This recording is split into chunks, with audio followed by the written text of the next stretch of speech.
Salatullah, salamullah. Ma'asyiral muslimin yang dimuliakan Allah Subhanahu wa taala. Kita tahu bahwa Allah Subhanahu wa taala berfirman di dalam Al-Qur'anul Karim, "Wa yakhluqu ma la ta'lamun." Dan Allah Subhanahu wa taala telah menciptakan makhluk yang kalian tidak tahu. Kita sangat yakin bahwa Allah Subhanahu wa taala menciptakan banyak makhluk selain manusia, selain jin dan selain malaikat. Kita tidak tahu, wallahu a'lam. Tapi yang jelas bahwa kita harus yakin Allah Subhanahu wa taala menciptakan banyak makhluk yang kita tidak tahu. Karena Allah mengatakan, "Wa yakhluqu ma la ta'lamun." Dan Allah menciptakan makhluk yang kalian tidak tahu.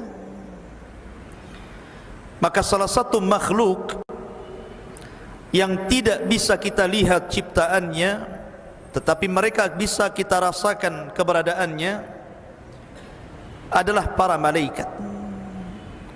Jadi malaikat adalah makhluk yang Allah Subhanahu wa taala ciptakan dan Allah Subhanahu wa taala perintahkan untuk senantiasa bersama manusia. Ma'asyiral muslimin yang dimuliakan Allah Subhanahu wa taala, ketika Allah Subhanahu wa taala menciptakan makhluk yang namanya jin, maka jin adalah makhluk yang pertama kali menghuni bumi ini sebelum manusia. Tetapi jin itu Allah Subhanahu wa taala berikan karakter berbeda dengan manusia. Kebanyakan mereka kufur kepada Allah, sehingga kehidupan mereka suka merusak bumi dan menumpahkan darah. Makanya ketika Allah Subhanahu wa taala menciptakan makhluk yang namanya Adam alaihi salatu wassalam, malaikat sempat mengatakan, "Ataj'alu fiha man yufsidu fiha wa yasfikud dima wa nahnu nusabbihu bihamdika wa nuqaddisu lak." Ya Rabb, apakah engkau akan menjadikan makhluk yang nanti akan merusak bumi dan menumpahkan darah? Kenapa malaikat ngomong seperti ini? Karena malaikat melihat kondisi jin sebelumnya. Makanya ketika Allah menciptakan Adam, dikiranya Adam itu sama dengan jin, akan merusak bumi, akan menumpahkan darah. Wa nahnu nusabbihu bihamdika wa nuqaddisu lak. Sementara kami ya Rabb, makhluk yang senantiasa bertasbih dan mujimu. Tapi Allah Subhanahu wa taala mengatakan, "Inni a'lamu ma la ta'lamun." Saya lebih paham dengan kalian. Ma'asyiral muslimin yang dimuliakan Allah Subhanahu wa taala, ketika Allah Subhanahu wa taala ciptakan Adam dan ditiupkan ruh, maka Allah Subhanahu wa taala berfirman, "Wa idz qala rabbuka lil malaikati isjudu li Adam fasajadu illa iblis." Dan ketika Rabbmu memerintahkan kepada para malaikat untuk sujud kepada Adam, maka seluruh malaikat sujud kecuali iblis. Aba wastakbara wa kana minal kafirin. Ketika malaikat sujud kepada Adam, maksudnya sujud ta'zim, bukan sujud ibadah. Karena sujud ibadah tidak boleh diberikan kecuali kepada Allah. Yang dimaksud sujud ta'zim itu sujud penghormatan. Malaikat hormat kepada Adam. Sejak sujudnya para malaikat kepada Adam alaihi salatu wassalam, maka sejak itu ada hubungan baik antara malaikat dan seluruh anak keturunan Adam. Sejak sujudnya para malaikat kepada Adam, maka sejak itulah ada hubung kait antara malaikat dengan seluruh anak cucu Adam. Makanya Adam alaihi salatu wassalam ketika belum ditiupkan ruh, maka iblis itu selalu datang dan melihat-lihat. Terkadang iblis masuk ke telinganya Adam, terkadang masuk ke lubang hidungnya karena belum ditiupkan ruh, masih berupa patung keras. Kemudian iblis mengatakan, lau sullitu alayya la ahlakan. Kalau seandainya makhluk ini diserahkan kepadaku, kuhancurkan dia. Dan nampak hasadnya di sini. Belum lagi ditiupkan ruh, iblis sudah hasad tuh sama Adam. Makanya kemudian ketika Allah Subhanahu wa taala meniupkan ruh kepada Adam, Adam kemudian meminta bantuan kepada Allah Subhanahu wa taala karena lemahnya dia di hadapan iblis. Maka Allah Subhanahu wa taala menjanjikan kepada Adam, setiap lahir anak keturunan Adam, maka Allah Subhanahu wa taala akan mengutus malaikat untuk menjaga Bani Adam dari gangguan syaitan. Itu menunjukkan ada hubung kait. Makanya ketika Nabi Adam alaihi salatu wassalam meninggal dunia, seluruh anak-anak Adam kebingungan macam mana caranya memperlakukan jenazah Adam. Tidak ada yang tahu ini macam mana Adam meninggal, ini harus diapakan. Maka kemudian malaikat mencontohkan bagaimana caranya melakukan fardu kifayah. Maka malaikat kemudian memandikan Adam, mengkafaninya dan menguburkannya. Yang itu menjadi sunnah bagi seluruh manusia apabila meninggal dunia. Dimandikan, dikafankan dan dikuburkan. Lah ketika Adam alaihi salatu wassalam, kemudian malaikat sujud kepada Adam alaihi salatu wassalam, kemudian selesai sujud, maka Allah Subhanahu wa taala berfirman kepada Adam, ya Adam, salim ilaihim. Wahai Adam, ucapkan salam kepada mereka para malaikat. Fa innahu tahiyyatuka wa tahiyyatu ummatika min ba'dika. Karena sesungguhnya ucapan salam itu akan menjadi simbol ucapan penghormatan bagi umatmu sampai kiamat dibangkitkan. Kemudian Adam alaihi salatu wassalam datang kepada malaikat dan mengatakan assalamu alaikum. Maka malaikat menjawab wa alaikumussalam wa rahmatullahi wa barakatuh. Maka malaikat menambah wa rahmatullah. Dan salam ini menjadi salam yang dianjurkan bagi seluruh orang yang beriman apabila bertemu dengan saudaranya, mengucapkan assalamualaikum, maka jawab waalaikumsalam warahmatullahi wabarakatuh. Bahkan diceritakan bahwa ketika Adam alaihi salatu wassalam ditiupkan ruh, belum sampai ke dada, baru sampai di tenggorokan, maka tiba-tiba Adam bersin. Kemudian Allah Subhanahu wa taala berfirman, "Qul alhamdulillah." Katakan ya Adam, alhamdulillah, segala puji bagi Allah. Makanya kemudian disunahkan kalau antum bersin mengucapkan alhamdulillah. Maka malaikat di sekitarnya langsung mendoakan Nabi Adam dan mengatakan yarhamukallah. Jadi antum kalau mendengar bersin, ucapkannya apa? Yarhamukallah. Lah dari cerita ini ikhwatu fiddin muliakan Allah Azza wa Jal, kita nampak ada hubung kait antara malaikat dengan Adam.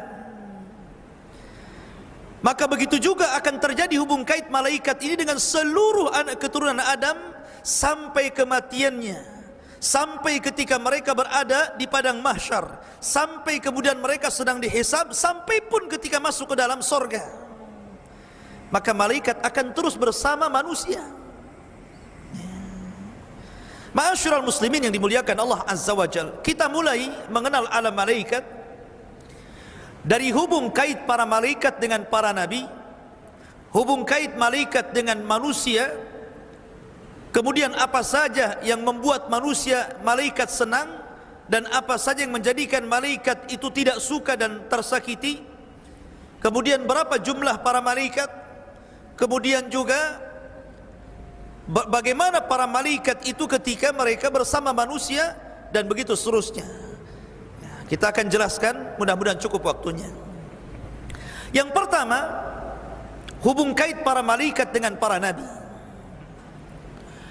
Kita tahu bahwa Ka'bah yang kita lihat hari ini, Ka'bah yang dijadikan kiblat bagi seluruh kaum muslimin, siapa yang menciptakan pertama Ka'bah? Para malaikat. Malaikatlah yang pertama kali membangun Ka'bah. Makanya ketika Ibrahim alaihi salatu wassalam meletakkan Hajar dan juga Ismail, apa kata Ibrahim? Rabbana inni askantu min dzurriyyati biwadin ghairi di zar'in inda baitikal muharram.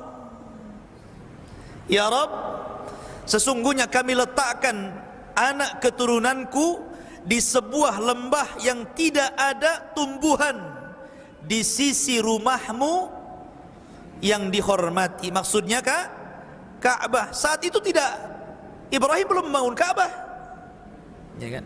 Kenapa Ibrahim mengatakan biwadin ghairi di zar inda baitikal muharram, di sisi rumahmu yang muharram, Ka'bah al-Muharram. Maknanya Ka'bah sudah ada. Ibrahim meletakkan Ismail dan Hajar di situ. Cuman karena lamanya waktu, Ka'bah itu kemudian roboh sehingga tinggal pondasinya yang sudah terkubur tanah.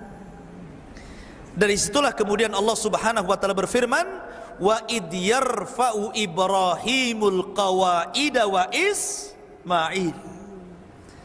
Dan ketika Ibrahim meninggikan Ka'bah, bukan membangun, karena pondasinya sudah ada, meninggikan Ka'bah dan putranya Ismail, karena memang Ka'bah sebelumnya sudah dibangun oleh siapa? Oleh malaikat. Ibrahim tinggal meninggikan saja dari pondasinya.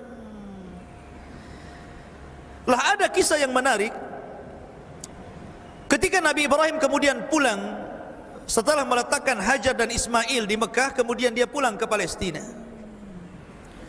Dan Ibrahim sudah tua. Tiba-tiba Allah Subhanahu wa taala mengutus 3 malaikat yang menjelma anak-anak muda yang tampan, anak-anak muda yang kekar, datang ke rumah Ibrahim.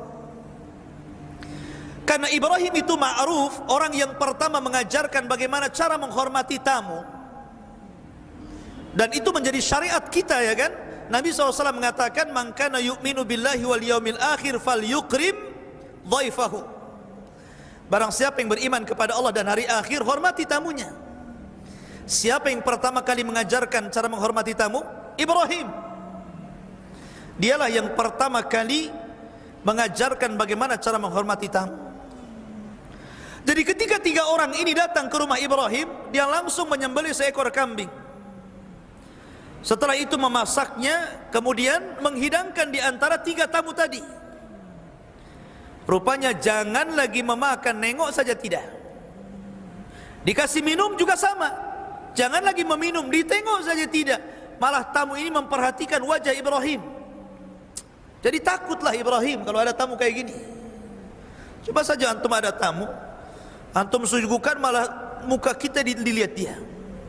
Kasih minum, nengok kita gak takut. Jadi jangan-jangan penjahat kan begitu.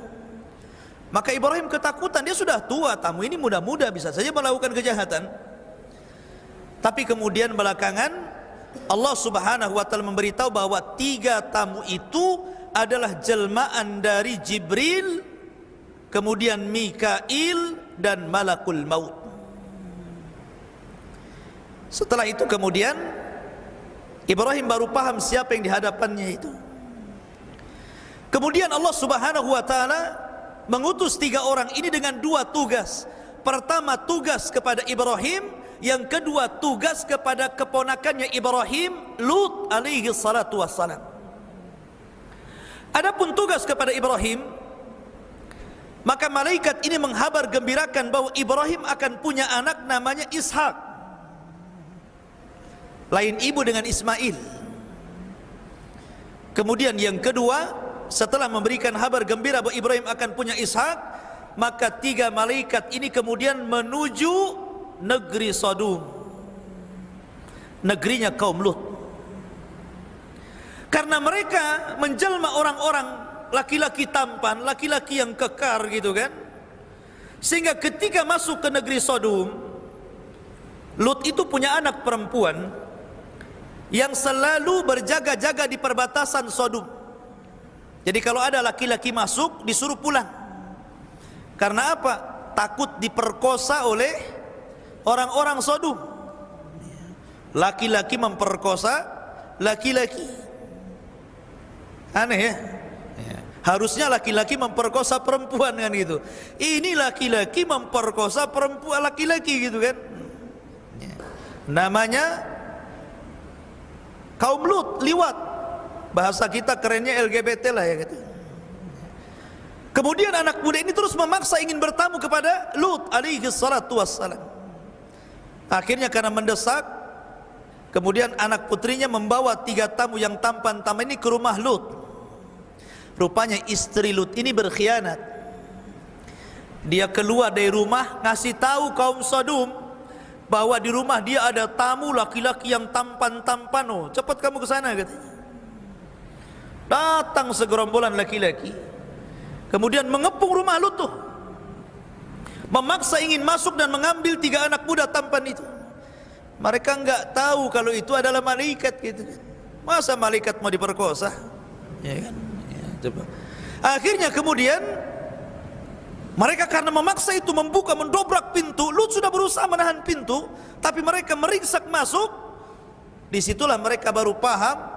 Ketika Jibril alaihi salatu wassalam melihat mereka, Jibril keluar dan langsung merubah dirinya menjadi bentuk aslinya, memiliki 600 sayap, dan langsung ditampar oleh sayapnya. Semua buta matanya ya, jadi yang datang itu semuanya buta.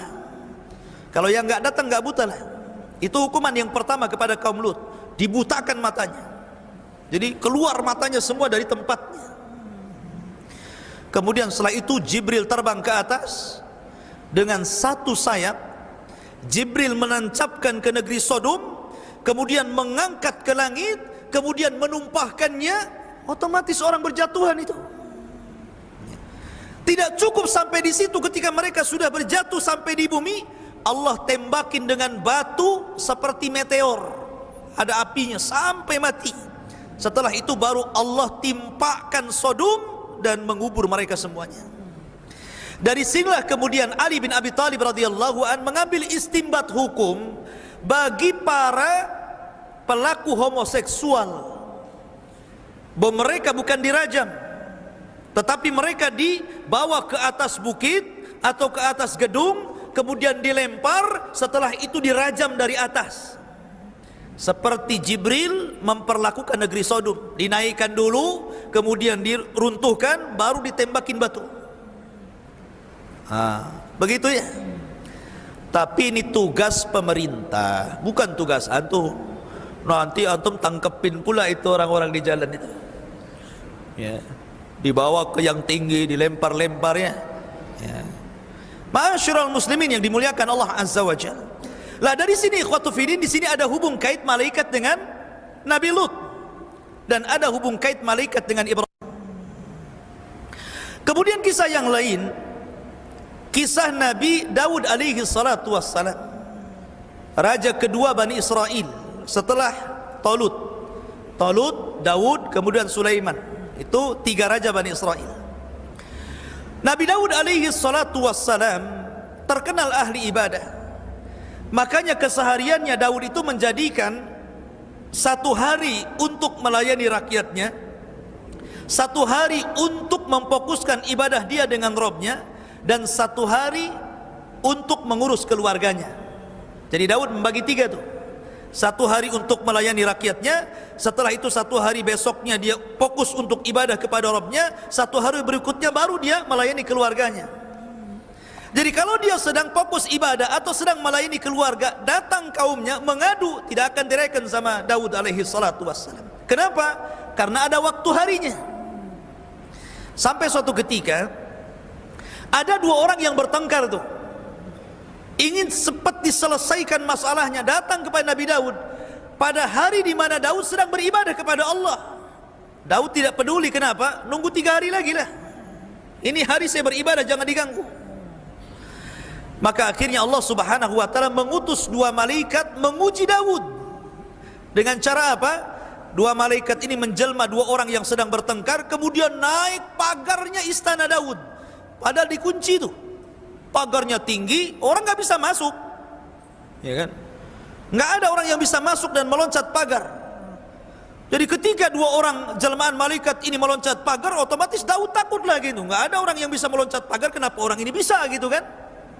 Ketakutan Daud gitu kan.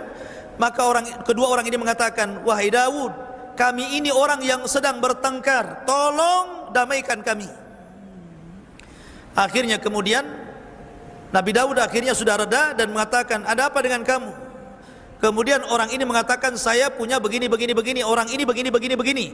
Tapi Daud kemudian tergesa-gesa memberikan jawaban. Harusnya seorang mufti harus hikmah dalam menjawab. Kenapa? Karena ketika kita menjadi seorang hakim kemudian memutuskan perkara, tidak boleh sembarangan, sebab dampaknya nanti bahaya. Makanya harus hikmah. Hikmah itu terdiri daripada ilmu, kehati-hatian dan kelembutan. Itu namanya hikmah. Ya. Tetapi Daud tergesa-gesa, makanya Allah tegur ketika itu. Dari kejadian ini Daud sudah tidak membagi lagi harinya. Dia fokus untuk menjadi hakim yang adil kepada rakyatnya. Dari sini menunjukkan apa? Ada hubung kait malaikat dengan Nabi Daud alaihi salatu wassalam. Kemudian cerita berikutnya, cerita tentang kisah Maryam dan Zakaria. Kita tahu bahwa Nabi Zakaria ini pamannya Maryam. Dan Maryam ini terlahir dari keluarga Imran.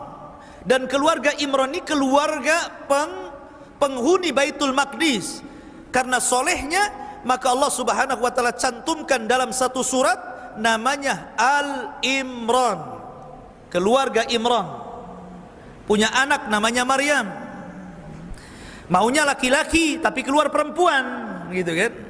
Karena dia sudah bernazar kalau punya anak diserahkan ke Baitul Maqdis untuk mengabdi, ya sudahlah, perempuan pun tak apa-apa gitu kan. Diserahkan ke Baitul Maqdis dan dirawat oleh Nabi Zakaria pamannya.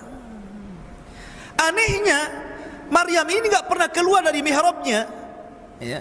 Dia beribadah sejak kecil, dia beribadah sampai dia gadis. Subhanallah.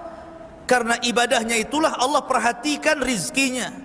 Setiap kali Zakaria masuk ke mihrabnya sudah ada makanan di situ. Dan makanannya aneh. Makanan yang harusnya di musim dingin ada di musim panas, makanan yang harusnya ada di musim panas ada pula di musim dingin. Dari sini Zakaria berpikir, usia saya sudah 100 tahun, istri saya sudah 90 tahun, belum punya anak. Kalau Allah tidak mustahil memberikan makanan musim panas ada di musim dingin, makanan musim dingin ada di musim panas, maka kalau saya terus meminta keturunan, bukan mustahil Allah juga akan memberikan kepada saya. Dari situlah kemudian Zakaria berdoa, maka datanglah Jibril memberi kabar bahwa istri Zakaria telah mengandung Yahya. Lihat bagaimana hubung kait malaikat dengan Nabi Zakaria. Padahal usianya sudah 100 tahun, istrinya 9 tahun, itu kan sudah tua ya. Coba saja bapak-bapak nanti kalau usia 100 tahun, coba ngaca kayak apa mukanya. Ya. Kan sudah tua dah. Secara logika dokter pun nggak ada yang mengatakan umur segitu punya anak. Apalagi Allah mengatakan wa mra'atuhu akir. Artinya bahwa istrinya mandul gitu kan. Tapi kuasa Allah keduanya memiliki punya anak. Dari sini menunjukkan tidak ada yang mustahil bagi Allah. Jangan putus asa, nggak punya anak, berdoa. Nanti Allah kabulkan. Di sini ada hubung kait antara malaikat dengan Nabi Zakaria dan Maryam. Kemudian hubung kait para malaikat dengan Rasul kita yang mulia alaihi salatu wassalam. Ketika Nabi sallallahu alaihi wasallam diangkat menjadi nabi dan rasul, kita tahu sebelumnya langit itu penuh dengan jin. Langit itu penuh dengan jin. Setiap hari jin itu naik ke langit untuk mencuri dengar wahyu yang diwahyukan Allah kepada para malaikat supaya apa yang terjadi di bumi Allah tugaskan malaikat itu. Jadi jin itu mencuri dengar. Tapi setelah Rasul diutus jadi nabi dan rasul, maka langit diamankan oleh Allah. Kenapa? Supaya tidak tercampur antara dukun dengan kenabian. Maka Allah amankan langit, tidak ada lagi jin yang naik, karena bintang difungsikan untuk menembaki jin yang naik ke langit. Dari situ menunjukkan bahwa ada hubung kait antara malaikat dengan Rasul, karena malaikat disuruh menjaga langit dan memfungsikan bintang untuk melempari jin. Bahkan setelah kemudian Nabi SAW hijrah dari Mekah ke Madinah, 2 tahun setelahnya ada satu perang namanya Perang Badar. Perang Badar ini bermula ketika kafilah Abi Sufyan membawa dagangan dari Mekah menuju Syam, dan rute jalan dari Mekah ke Syam itu tidak bisa kecuali harus melewati Madinah. Tidak ada jalan lain, harus rutenya Madinah. Makanya ketika Rasul mendengar ada kafilah dagang Abu Sufyan, senang dia. Kemudian dia mempersiapkan pasukan Muhajirin dan Ansor sebanyak 314 orang. Kita akan merampas hartanya Abu Sufyan, karena mereka telah merampas harta kita di Mekah dulu. Berangkat yang 314 menghadang kafilah Abu Sufyan. Abu Sufyan cerdas. Dia mendengar bahwa mata-matanya melaporkan bahwa Rasul sudah membawa pasukan dan hendak merampas dagangannya. Segera dia mengutus orang untuk melaporkan kejadian kepada Abu Jahal yang ada di Mekah. Berangkat tuh ini orangnya Abu Sufyan ini. Sampai di Mekah dikasih tahu Abu Jahal, marah Abu Jahal. Akhirnya mempersiapkan pasukan besar untuk melawan Nabi SAW. Berangkat 1000 pasukan dari Mekah, kemudian bertemu di Badar. Rasul adalah manusia sama seperti kita, Abdullah, hamba Allah. Kalau seandainya Rasul ada ketakutan, wajar gitu kan, karena ini perang perdana, jumlahnya 314 melawan 1000, nggak imbang kan begitu. Akhirnya kemudian Rasul berdoa di malam hari, istighatsah kepada Allah. Makanya Allah mengatakan, ittastaghitsuna rabbakum fastajaba lakum. Ketika Rasul beristighatsah kepada Allah di malam hari untuk kemenangan di besok hari, maka Allah kabulkan istighatsahnya. Dengan cara apa? Dengan cara ittastaghitsuna rabbakum fastajaba lakum anni mumiddukum bi alfin minal malaikah. Jibril sudah menghabarkan kepada Rasul bahwa akan turun 1000 malaikat menolong Rasul. Makanya Rasul langsung tersenyum dan mengatakan kepada Abu Bakar yang di sampingnya, absyir ya Abu Bakrin, berbahagialah Abu Bakar, Jibril memberitahu dia telah membawa 1000 malaikat. Nah, sekarang berapa jumlahnya? 1314 lawan 1000. Nah, kan? Kalau tadinya apa? 1000 lawan 314 kan itu. Sekarang berbalik, nggak imbang. Kaum muslimin 314 plus tentara malaikat 1000. Kemudian Allah janjikan dalam Al-Quran, in tattaqu wa tasbiru yumdidkum bi 3,000 minal malaikat. Tapi engkau ya Muhammad kalau mau bertakwa dan sabar, ku tambah 3000 lagi. Oh ya. Berapa jadinya? 4000 lagi. Ya kan? Makin gak imbang tuh. Ya. Dari malaikat 4000 plus 314 orang dari tentara Rasul melawan 1000. Pas peperangan, rupanya Allah tambah lagi bi 5,000 minal malaikah. 5000 malaikat turun. Bayangkan ya.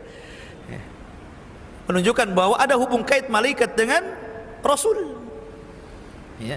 Sehingga Abu Sufyan yang menyaksikan peperangan itu minggat dari peperangan, kemudian dia lari ke Mekah, selamat dia.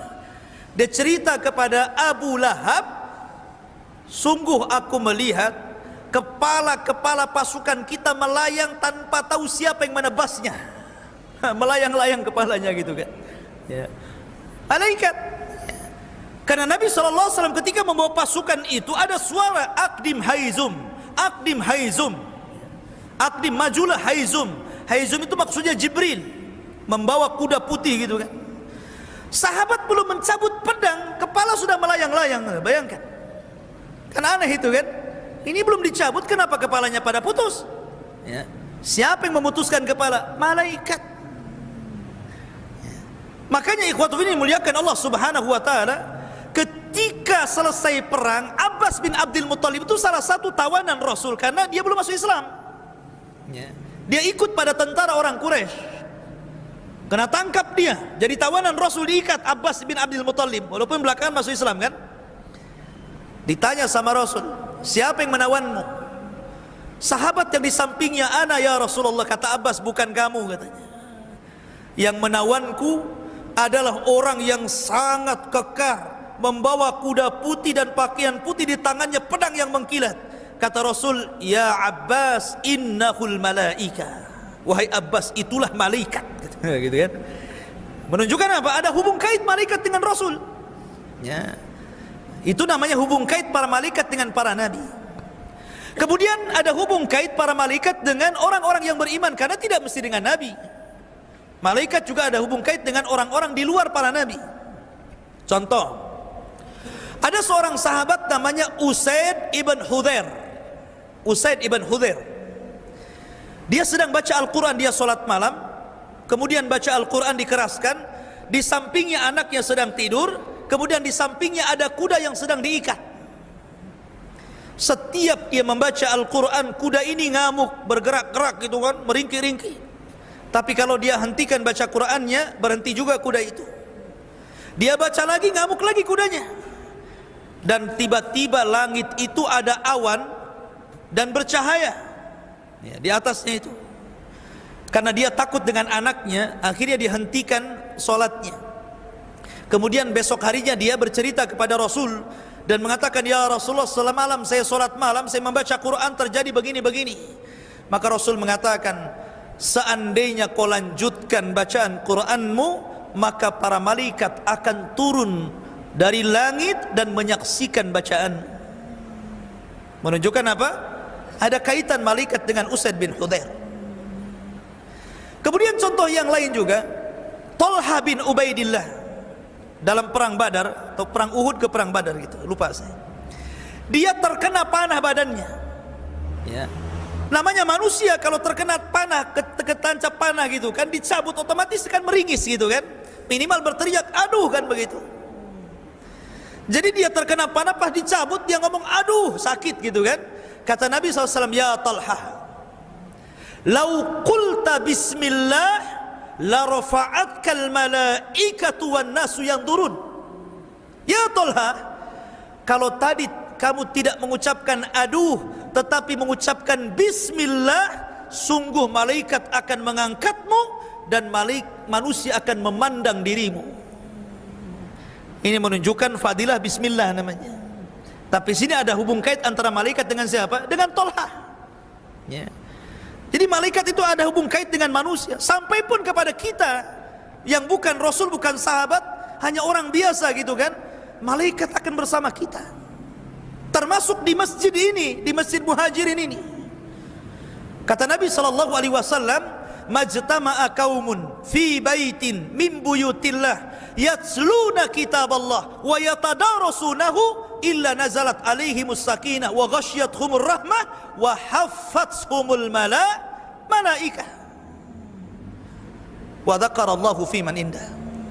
Siapa yang berkumpul di salah satu rumah dari rumah Allah, dibacakan Quran, dibacakan hadis Nabi, dipelajari Quran dan hadis Nabi tersebut, kecuali turun padanya rahmat dan ketenangan. Wa haffathumul malaikah, malaikat dari mana-mana akan datang, kemudian akan mengerubungi kita di atas masjid, sampai akhirnya malaikat akan bertumpuk-tumpuk sampai ke langit.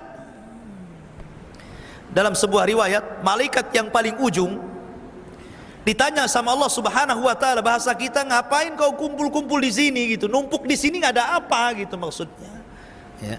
Maka malaikat menjawab, karena hamba-hambamu ya Rabb yang di bawah, mereka sedang berzikir kepadamu dan bertasbih. Kata Allah, madza yuridu ibadi, apa yang dikehendaki hambaku?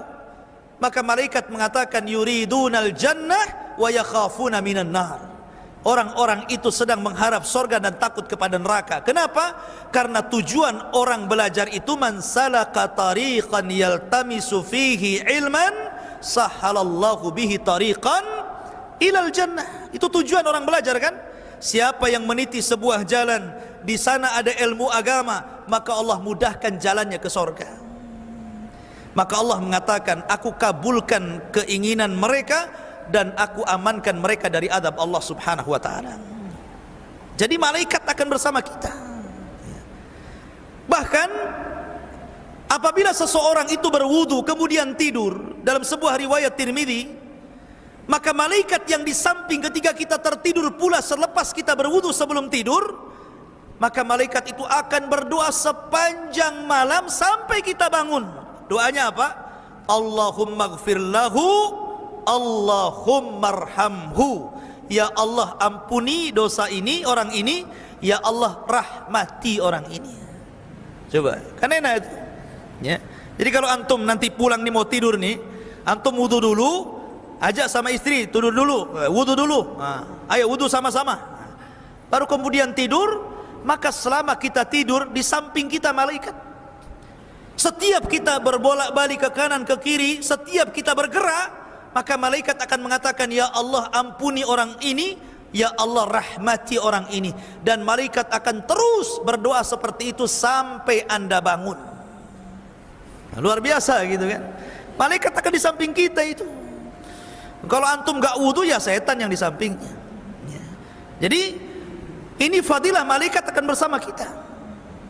Termasuk juga para malaikat itu akan menjaga kita. Makanya coba perhatikan. Coba seandainya antum malam ini jangan tidur di kamar, tidur di teras. Teras rumah antum di luar, antum tidur di situ ya. Kemudian antum bangun, ada nggak semut masuk telinga antum? Ada nggak tiba-tiba bangun kecoa di sini? Ada? Atau tiba-tiba ada lipan di sini? Kok banyak lipan di telinga saya? Nggak ada kan? Nggak ada. Siapa yang menjaga? Siapa yang menjadikan semut tidak masuk ke lubang hidung? Siapa yang tidak menjadikan kecoa masuk ke telinga? Siapa yang tidak menjadikan lipan itu masuk ke mulut? Kata Mujahid, seorang tabi'in ahli tafsir, mengatakan, karena Allah mengutus malaikat untuk menjaga hamba-hambanya. Wa inna alaikum lahafidhin. Dan Allah berikan kepada kalian malaikat para penjaga. Malaikat penjaga beda dengan Raqib dan Atid. Kalau Raqib dan Atid pencatat. Kalau penjaga kita itu, kalau seandainya Allah takdirkan kita sedang di jalan, harusnya kita ditabrak, akhirnya tidak jadi ditabrak. Harusnya kita nabrak, tidak jadi nabrak. Harusnya kita jatuh, tidak jadi jatuh. Siapa yang menjaga kita seperti itu? Malaikat. Cuman kan kita tidak tahu. Kalau Allah takdirkan Allah menyingkap malaikat, tentu kita akan melihat malaikat di mana-mana. Karena malaikat gaib bagi kita, kita tidak bisa melihatnya. Dan itu menunjukkan bagaimana para malaikat itu bersama Bani Adam. Tetapi ada hal-hal yang terkadang malaikat tersakiti dengan kita. Contoh, Nabi SAW mengatakan bahwa pernah mengusir orang yang ketika masuk ke masjid mulutnya bau bawang, ya kan? Mungkin kalau zaman sekarang bau rokok lah ya. Kalau zaman dulu kan makan bawang mentah, kalau sekarang kan jarang orang makan bawang mentah kan. Ya bau rokok lah. Makanya kalau para perokok anda yang belum bisa meninggalkan rokok, kalau masuk masjid jangan kumur-kumur dulu lah kan gitu, baru masuk gitu. Atau bawa minyak gitu. Tapi kan tidak bisa juga, tetap aja kan bau kan ya. Kenapa kemudian dilarang orang yang makan bawang masuk ke masjid? Ada alasannya, kata Rasul, fa innal malaikata tata'adza mimma yata'adza bihi banu Adam. Karena malaikat tersakiti dengan bau orang ini sebagaimana anak Adam tersakiti kalau ada di sampingnya. Coba saja, kalau antum sholat di samping antum ini sudah nggak mandi 5 tahun, 5 kali, ya, mungkin berapa hari gitu kan, nggak mandi, ya, ketiaknya nggak pernah dikasih Rexona, bamanya kan. Mungkin antum mikir-mikir, gara-gara, nggak khusyuk antum, tersakiti kan dengan orang sebelah itu. Ya. Sebagaimana orang tersakiti kalau di sampingnya ada orang yang sangat bau, maka malaikat tersakiti juga dengan orang yang bau itu, menunjukkan bahwa malaikat tersakiti dengan Bani Adam. Ya. 2. Ketika malaikat Jibril hendak masuk ke rumah Rasul, tiba-tiba enggak mau masuk. Rasul mengatakan, "Ya Jibril, udkhul, masuk." Jibril enggak mau. Rupanya alasannya karena di rumah Rasul itu ada tirai Aisyah, ada gambar makhluk yang bernyawa di situ. Kemudian oleh Jibril diisyaratkan ke gambar itu, oleh Rasul diambil gambarnya, digulung-gulung kemudian dibuang. Maka Jibril mengatakan, "Aku tidak mau masuk karena di rumahmu ada gambar yang bernyawa. Kalau kau mau potong kepalanya, atau kalau kau mau jadikan dia alas dan dihinakan di sana." Menunjukkan malaikat tersakiti dengan gambar, kan? Dengan gambar yang bernyawa maksudnya. Ataupun tersakiti dengan orang yang memelihara anjing, malaikat rahmat tidak akan masuk. Termasuk rumah yang banyak patungnya, malaikat juga tersakiti di situ. Lah di situ ikhwatu fillah menunjukkan bahwa malaikat pun tersakiti dengan anak Adam. Sebagaimana juga malaikat sangat senang apabila ada anak Adam yang beriman, bertakwa dan beribadah kepada Allah Subhanahu wa taala. Malaikat senang. Malaikat sangat senang sehingga malaikat akan terus menjaganya. Ma'asyiral muslimin yang dimuliakan Allah Subhanahu wa taala. Kemudian juga para malaikat ikhwatu fillah dimuliakan Allah Subhanahu wa taala memiliki jumlah yang banyak. Jumlah mereka tidak bisa dihitung dengan jari, dengan kalkulator, dengan apapun alat yang bisa menghitung, malaikat tidak bisa terhitung. Saking banyaknya. Dan itu dilihat oleh Rasul ketika Rasul Mi'raj ke langit, kemudian sampai di satu tempat namanya Baitul Ma'mur. Baitul Ma'mur itu Ka'bahnya para malaikat. Setiap hari 70.000 malaikat tawaf di Baitul Ma'mur. Kalau Ka'bahnya manusia ya Ka'bah di Mekah. Kalau Ka'bahnya malaikat namanya Baitul Ma'mur. Kata Ibnu Katsir, Ka'bahnya malaikat itu sejajar dengan Ka'bahnya manusia di bumi. Jadi kalau jatuh menimpa Ka'bah yang ada di bumi, sejajar. Ya. Menunjukkan bahwa mereka punya Ka'bah. Lah Rasul ketika Mi'raj melihat setiap hari ada 70.000 malaikat tawaf, habis itu keluar dan tidak kembali. Ada yang mengatakan diwafatkan. Jadi hidupnya satu hari saja diciptakan 70.000, masuk ke Baitul Ma'mur tawaf, habis itu diwafatkan. Ada yang mengatakan entah kemana perginya. Kemudian masuk lagi malaikat yang baru dengan jumlah yang sama. Hari itu juga keluar, besoknya masuk lagi dengan jumlah yang sama. Hari itu keluar, kemudian besoknya malaikat baru dengan jumlah yang sama. Begitu setiap hari. Coba anda bayangkan berapa tuh jumlahnya tuh. Makanya Rasul mengatakan setiap satu jengkal di langit itu ada malaikat yang sedang menata saf dalam rangka beribadah kepada Allah Azza wa Jalla. Jumlah mereka banyak, ya kan? Dan di antara ikhwatu fiddin, walaupun jumlah itu para malaikat, mereka sudah dibagi-bagi tugas. Bukan mereka sesuka hati, tidak. Mereka sudah dibagi tugas oleh Allah Azza wa Jalla dengan seluruh tugas yang ada di alam semesta ini. Ada malaikat yang tugasnya menurunkan wahyu saja seperti Jibril. Ada malaikat yang tugasnya ngirim hujan seperti Mikail. Mikail tidak sendirian, ada malaikat-malaikat yang lain yang membantunya. Makanya ada satu kisah dalam Sahih Muslim kalau tidak salah, Nabi SAW menceritakan tentang dua orang yang memiliki dua kebun. Tiba-tiba tiba-tiba ada awan. Awan ini berjalan sampai ke atas kebunnya seseorang. Tiba-tiba mengeluarkan hujan. Anehnya hujan itu hanya ada di kebun itu saja. Jadi kebunnya luas, ya, tapi hujannya hanya di situ saja. Ini satu petak gitu kan. Ini banyak kebun orang, tapi awan itu hanya menghujani petak itu saja. Dan memanggil-manggil nama orang pemilik kebun itu dari atas. Jadi orang yang mengikuti awan itu dari belakang penasaran, kenapa awan itu asik di situ saja? Setiap ada awan di situ lagi gitu kan, dan tidak menghujani kebun sekitarnya. Akhirnya kemudian dia bertanya kepada penghuni kebun itu yang memiliki, siapa namanya? Si Anu. Rupanya persis apa yang ia dengar namanya dengan apa yang ia dengar dari langit. Kemudian ditanya, amalanmu apa gitu kan? Kok bisa kebunmu selalu dihujani? Maka dia mengatakan, karena aku jadikan hasilku 3 bagian. Satu bagian untuk bibit, satu bagian aku infakkan, satu bagian untuk keluargaku setiap panen. Ya. Dari sini menunjukkan ma naqasa min mali sadaqah, tidak mungkin berkurang harta yang disedekahkan. Bahkan Al-Imam Ibnu Katsir rahimahullahu taala menyebutkan satu riwayat dari Ibnu Asakir tentang kisah seorang laki-laki, seorang peniaga, pedagang orang Damaskus, orang Damaskus, ya.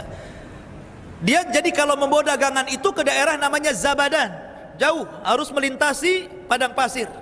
Di rumah dia di Damaskus, tempat jualan dia di satu tempat namanya Zabadan. Jadi kalau dia membawa dagangan itu, dia harus menyewa orang-orang, mungkin zaman sekarang ini travel gitu kan, untuk membawa barangnya sampai di Zabadan.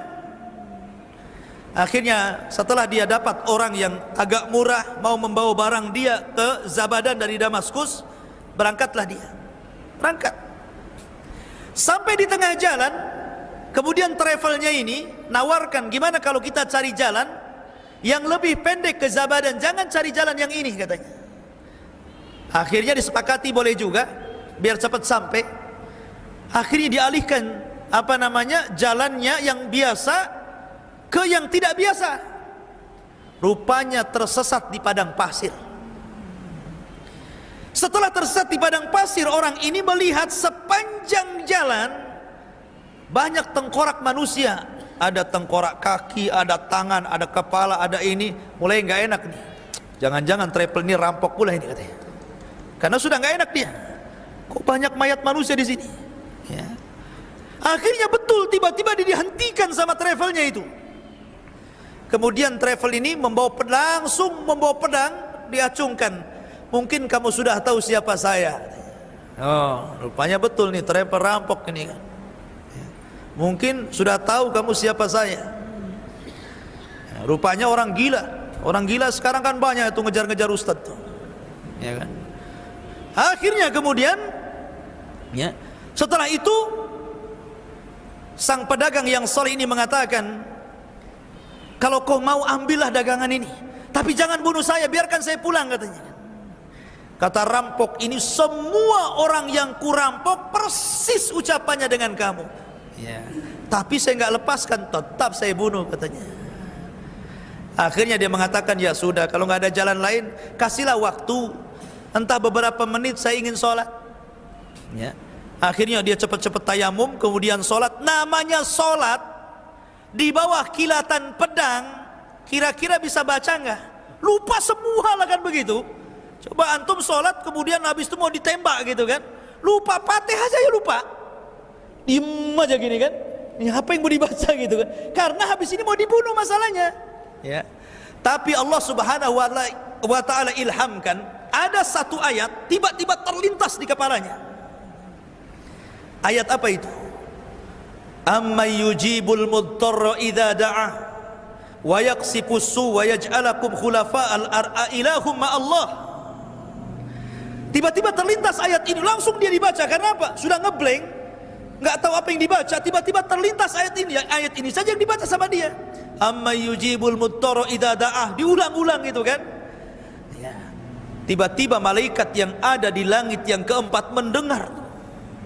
Amma yujibul mudtarra, siapa lagi yang akan mengabulkan doa orang yang kesulitan kalau bukan Allah? Itu maknanya ayat itu. Malaikat yang di atas dengar tuh. Langsung diutus oleh Allah untuk menyelamatkan orang ini. Kemudian dibawanya kuda putih dengan jubah putih dengan pedang yang ada di tangan.